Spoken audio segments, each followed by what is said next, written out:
Hello and a warm welcome to Kogi in Focus, your weekly news review of happenings and developments in and around Kogi, the Nigerian's confluent state. I'm Oluwatosin Osuji. In today's edition, cries for justice as civil society groups, legal practitioners and state government officials stage walk in Lokoja for rape victim Ochanya. More thumbs up for collaboration between federal and state governments for relief efforts to Kogi state flood victims.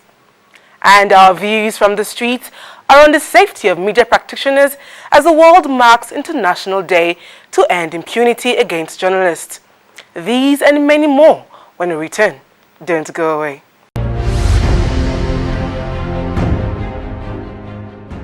The Kogi state government has promised to implement war against violence on children and vulnerables through a bill deal with persons found guilty of molestation, abuse or any other form of violence. Commissioner of Women Affairs Bolanle Amputon disclosed this in Lokoja during the Walk for Justice for rape victim Ochanya and called on parents and guardians to show more interest in the activities of their children and wards. Kogi state-based civil society and non-governmental organizations took to the streets of Lokoja to call for justice for Elizabeth Ochanya, who died from complications after being raped by her guardian and his son. Human rights activists, journalists and government representatives described the act as evil. No to child molestation. Yes. We said no to child rapists. Every girl child has the right to life, has the right to live, has the right for education, has the right to health. And so we want our girls' children to be protected so that they can have the right to live and grow up to be good citizens of the country. If you know of any child that is being molested, any child that is being abused, please speak out. We should not wait until another case of the death of Ochanya comes up. Father and the son who were allegedly involved in this show of shame should be punished. In fact, that their instrument of destruction should be cut off. We don't want this matter to go under the carpet as it used to be. We want the federal government to take action that the criminals should be prosecuted rightly. His Excellency is very much aware of what is happening to the girl child and is very sad about it, and he takes such issues very seriously. And we also make sure that the security agencies are aware and the culprits are brought to serious punishment. We do not condone it in Kogi State. Legal practitioners who participated in the walk say stiffer penalties should be introduced for convicted rapists. Fortunately, our feeder branch in Benue State found out this girl, took the necessary steps by taking her to the hospital and discovered that she actually had VVF. As I speak with you right now, the matter is in court, even though one of the suspects is actually at large, but we're on top of the game. And we'll ensure that justice will be served for Elizabeth Ochanya. But the rape case is not peculiar to women or girls alone. Boys too have been raped. So we should let our police know that they should put their searchlight even on men raping boys, not only to men to girls. While Commissioner of Women Affairs Bolanle Amputon commended steps taken by various groups seeking justice for Ochanya, she called on parents to show more interest in the activities of their children. When you have to give your children out, you watch over them. Not just giving your children, you think this is the person I'm giving my child to, I can trust the person. You still watch over the child, you still go and visit, you ask questions. And there's need for women and parents to be closer to their children. If you are closer to your children or your daughter, you'll be able to ask questions. They will confide in you when things like this are happening. 13-year-old Elizabeth Ochanya was allegedly raped by her guardian and his son from the age of 8 and died from complications arising from repeated sexual abuse. These campaigners acknowledge the fact that the activities will not bring Ochanya back to life, but are optimistic that they can get justice for her in a way that will deter other perverse-minded people from acts of sexual abuse and other forms of violence against vulnerable persons.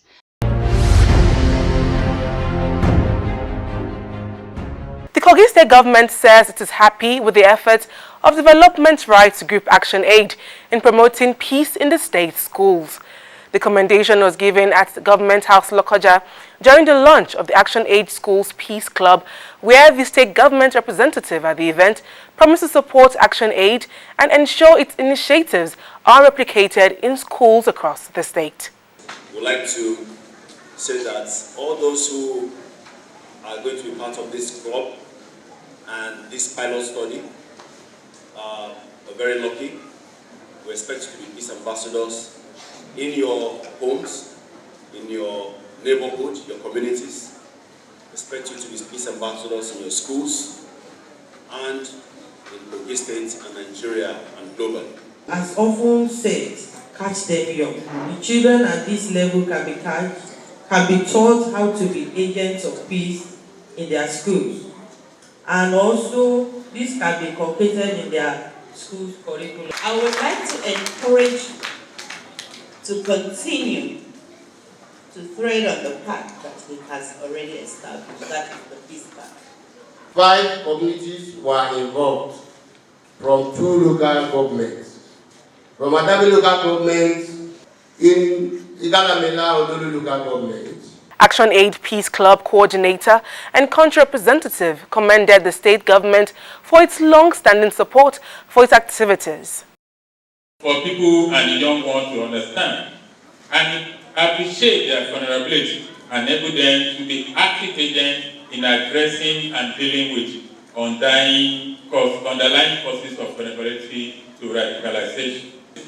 We try to build them to know that it is their duty to take care of their community. I only want to point out to you that beneath peace is justice. There can't be peace without justice. Pupils and students say the Peace Club is a reliable tool for preaching and promoting harmony in schools. A suitable atmosphere that reduces violent extremism and promotes tolerance and peaceful coexistence. Let's design a nation where religion, belief, view and opinion of others are respected. This nation of ours must not. The Kogi State Government has commended the National Emergency Management Agency's efforts at providing relief for persons affected by the recent flooding in the state. The state's Deputy Governor Simon Achuba, who received a visiting team of the agency in his office, Lokoja, called for the introduction of strategic measures to avoid disasters arising from floods. The Director General of National Emergency Management Agency, Mustafa Mehaja, assured his host of the federal government's continued support for the flood victims until they get back on their feet. And I really commend the effort of all both SEMA and NEMA personnel, the Red Cross and all other stakeholders that have been working. It is a very appreciated activities, it's a very well-planned activities and well executed. We commenced this activities since 19th of September and we have been on it and will continue up to the time that the situation has improved to a level that we can leave the responsibility to the state government. The Deputy Governor promised to work with NEMA to ensure its relief efforts achieve set objectives. On behalf of the Governor of Kogi State and the good people of Kogi State, we appreciate your continuous and tireless effort towards ensuring that we are not left alone. We must begin to look at ways of having a permanent solution to flood. It may not be a 5-year program, it may not be a 10-year program, but in the next 15 years, 20 years, we shouldn't be doing the same thing. We should be able to, as a nation, look for a permanent solution so that when flood comes, we will not be buying or spending so much money anymore. Beneficiaries of the federal and state government's relief efforts were full of commendation. Part of the beneficiaries, in fact, we thank God Almighty for giving us these items. The major challenges we faced, in fact, have been addressed by the government. That is in terms of sickness, and they've been giving us drugs and so on. Now, we are only begging the federal government they should assist us because some of us, the house demolished, some of us, we have a cracking of the building and we need a pen to paint and fleet our environment before we can enter our destination. Thank you, I guess, for waiting. Be careful with the baby, please. For waiting, governor do for us. The federal government, through the national and state emergency management agencies, have provided consistent relief for the recent flood victims through the establishment of camps for displaced persons and relief materials for other persons across the 9 affected local government areas in the state.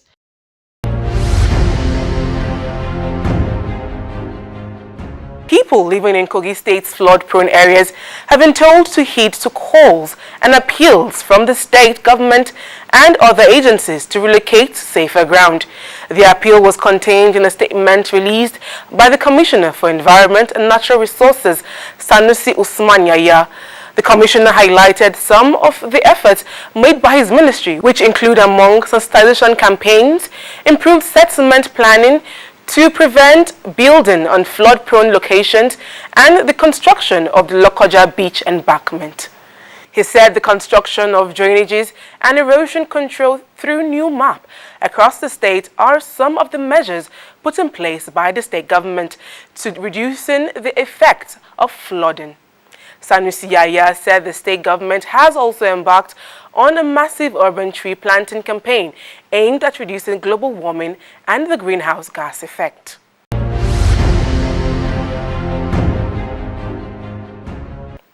In our previous editions, we took you to Ogolawo in Ofuluko government area, where houses were collapsed and bridge in Umomi that connects them to the other areas of the communities was washed away by recent flood that affected 9 out of 21 local government areas of the state. Hope has returned to the flood-ravaged Ogolawo community in Ofu local government as the Governor Yaya Bello has approved the reconstruction of the bridge that collapsed in the wake of the recent flooding that hit parts of Kogi State.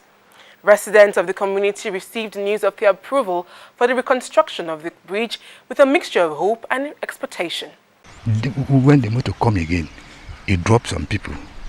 Then they trek from Umomi down to Ajidime before they enter the motor again.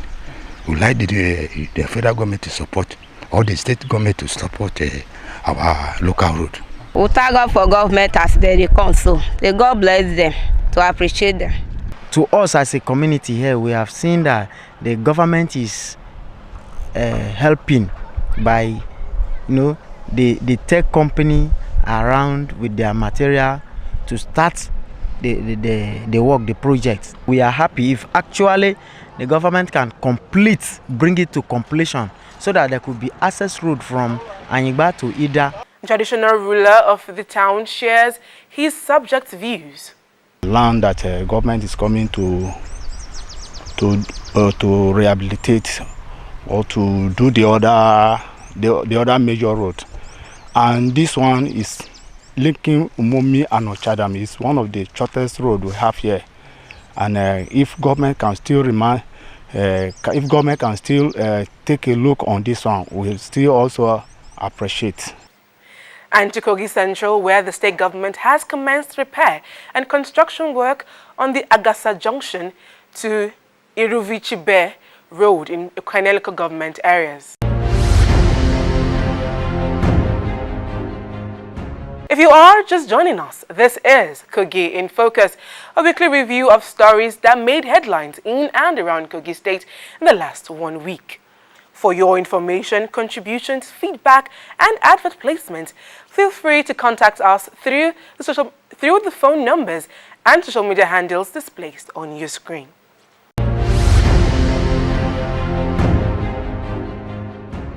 The Kogi State chapter of the Nigeria Labour Congress took to the streets of the state capital, Lokoja, demanding government approval and implementation of a new minimum wage. The protesters, led by NLC Kogi State chapter chairman Onu Edoka, submitted a letter containing the grievances to President Muhammadu Buhari through the Kogi State government. Hundreds of Kogi State workers converged on the street of Lokoja to sing solidarity songs over the protracted minimum wage face-off with government. The chairman of the Kogi State chapter of the Nigeria Labour Congress, Onu Eduka, handed over a letter containing their grievances to the Chief of Staff, Edward Onoja, for onward transmission to the federal government. The government is the government of his words.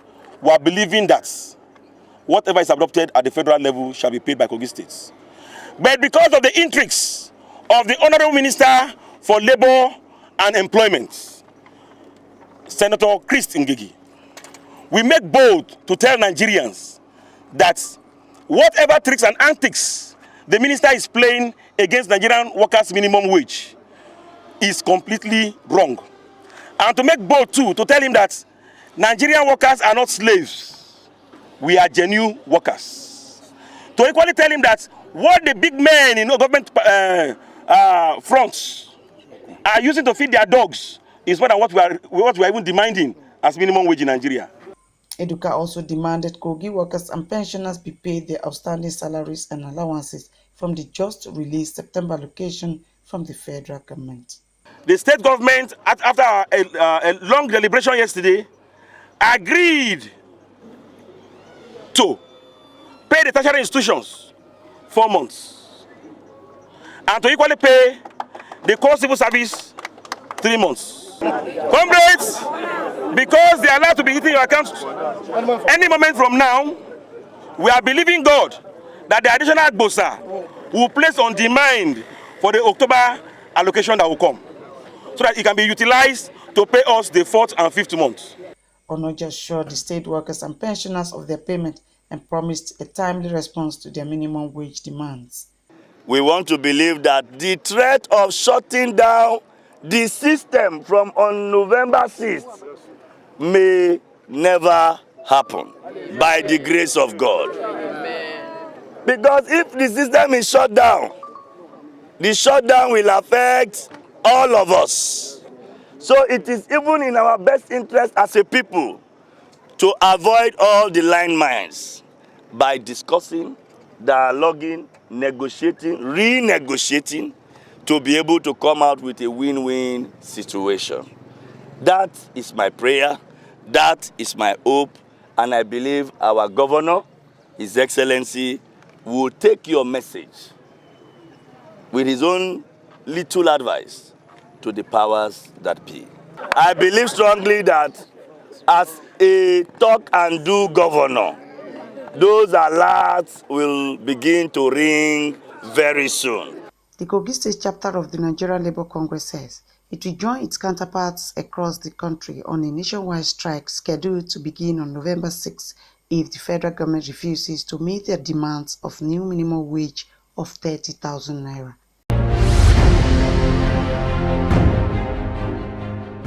Civil society groups in Kogi State have expressed dissatisfaction with what they described as the limited inclusion of relevant bodies in the preparation, defense, and implementation of the state budget by the executive and the state legislature. They also called on politicians to play by the rules in the countdown to next year's general elections. The calls were made at the one-day budget summit held in Lokoja, state capital. Members of Kogi State House of Assembly, journalists and civil society groups present at the seminar called for the input of all segments of society in the budget preparation process to ensure everyone gets a fair deal. Calls were also made for transparency and accountability on the part of state ministries in their budget preparation and implementation.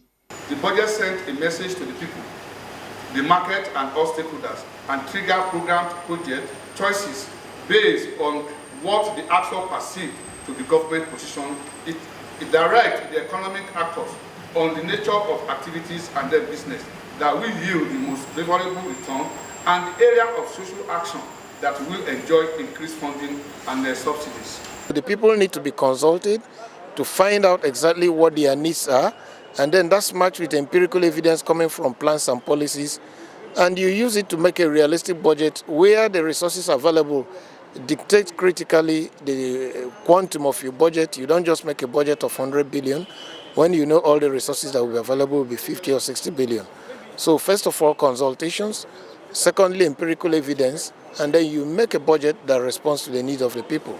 Members of the State House of Assembly also echoed same on budget transparency, called on all inclusiveness of leaders at all levels. It's like a synergy. It should be like a synergy that both the legislature and the executive and even the people have a role to play in drafting the budget of the state. Next year budget in this state will definitely have a clear departure from what we used to have before now, considering the benefit of this particular summit.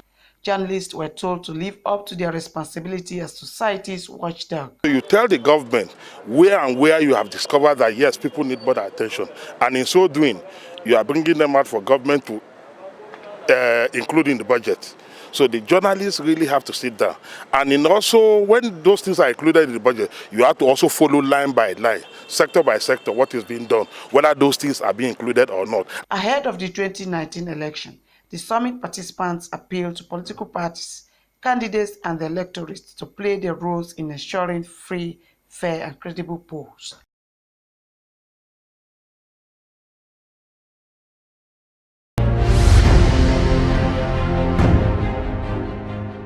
Kogi State Governor's wife, RASHIDA Bello, says she remains committed to ensuring free access to health care for all persons in the state, especially vulnerable and less privileged persons.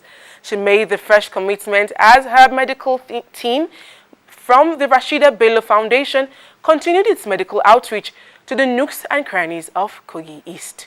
RASHIDA Bello Foundation has continued to take its free medical outreach to every nook and cranny of Kogi East, from Ida to the rest of the local government areas. Thousands of vulnerable and less privileged persons converged on the primary health care and secretariat locations at Ibaji, Igalamela Odolu and Ofu local governments to benefit from the governor's wife's outreach. RASHIDA Bello says she's delighted with the impact made so far. The progress, people have been turning out, a lot of persons have benefited from this across the local governments in this eastern part of Kogi State. So they are very happy and very appreciative of Her Excellency. Traditional rulers, state and local government officials also expressed their satisfaction with development. People are gathering here, plenty, and some are all the way coming again to join them in the receiving of the free treatment of medicine for Igalamela as a whole. Thank you very much, His Excellency. We feel highly elated and very pleased because it's a very laudable project that has to do with the health of people. You understand me? It's very welcome. I'm happy today because the woman is here today. For the first time, we have never seen a governor's wife using a speedboat to Ibaji local government. That's why the fact that our terrain is bad, the woman able to come. And this shows me that he has love for Ibaji land. As you are being treated and given drugs free, in the end you'll be given a bag of rice, you understand, to assist you at home so that the drugs can work well. Well, I want to, in a very special way, thank Her Excellency for the wisdom in bringing this project to bear. She has, as you can see, she has touched a lot of lives. Health is wealth, they said. With this, I think it will elevate some persons that were unable to go to the hospital. If you check around, drugs have been given to them to as well, caution them on how to take it. And I want to use this medium to thank the White Lion's wife, the First Lady of Kogi State, Ajia RASHIDA Bello, for this quick initiative. The beneficiaries were, as expected, full of gratitude. Wife of Governor, thank you for the gift that you give Ibaji. To say to the wife of Governor, the entire Ibaji women and men, we are very happy. We appreciate her coming over the love she has demonstrated in Ibaji local government. I have nothing to say but to greet her for what he has done to us, Ibaji local government. We thank her. I've not seen this before in my life. From the day I was born to today, this has not happened in Kogi State. This is the first time it is happening. So I appreciate the governor and our wife. We are very much grateful. Other local governments touched by the medical outreach include Ankpa, Olamaboru, Omala, and Bassa.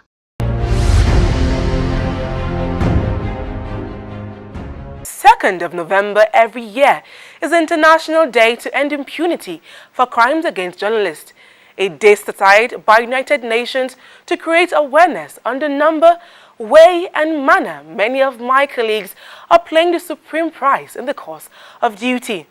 The dangers of journalism and the need to enhance the safety of media practitioners is our focus on this week's Views from the Streets.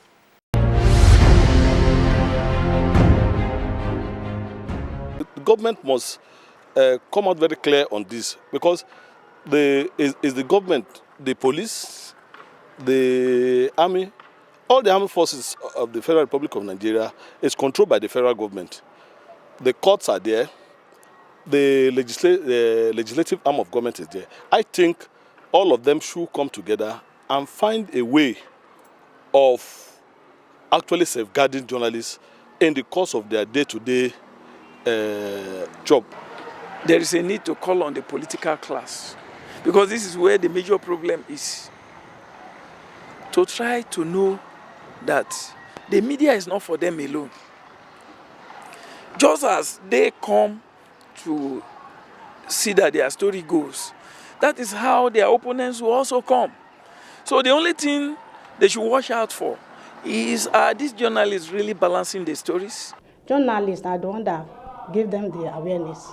So they should always try to respect them whenever they go outside to search for information. Yeah. And let us have a committee of journalists or committee or board of trustees that when information is given, they should be able to digress it before it is given out, just to stop all this rude action, rude word given out to journalists.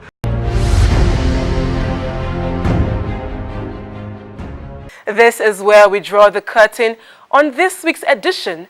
Join us same time next week for a fresh 7-day review. Until then, I remain yours truly, Oluwatosin Osuji, asking you to do to others what you want them to do to you. Bye for now.